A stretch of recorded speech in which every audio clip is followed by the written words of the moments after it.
ট্র্যাকিওস্টোমি কেয়ারে মাত্র একটা সেকেন্ড, হ্যাঁ জাস্ট একটা সেকেন্ডই জীবন মরণের ফারাক গড়ে দেয়। চলুন এই হাই স্টেক্স বিষয়টা কুইকলি ডিকোড করি।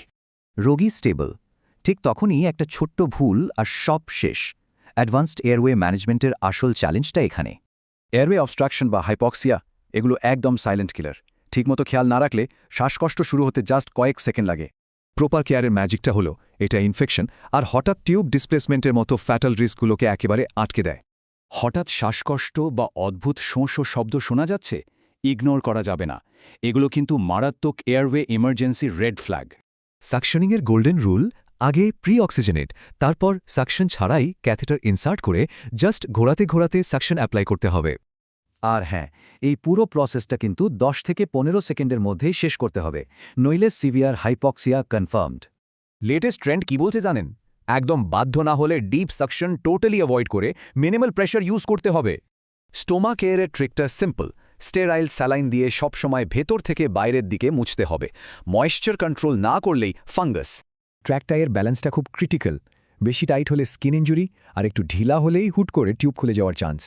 পুরনো টাইটা খোলার আগে অবশ্যই টিউবটা কাউকে হোল্ড করতে হবে। আর হ্যাঁ, টায়ার নিচে জাস্ট 1 আঙুল গ্যাপ রাখা মাস্ট।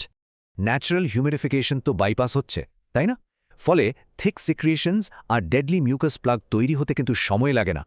এর স্মার্ট সলিউশন হল heated humidification, heat moisture exchanger আর বডির প্রপার হাইড্রেশন মেনটেন করা। এটা একদম গেম চেঞ্জার। কাফ প্রেশারের দিকে কড়া নজর রাখতে হবে।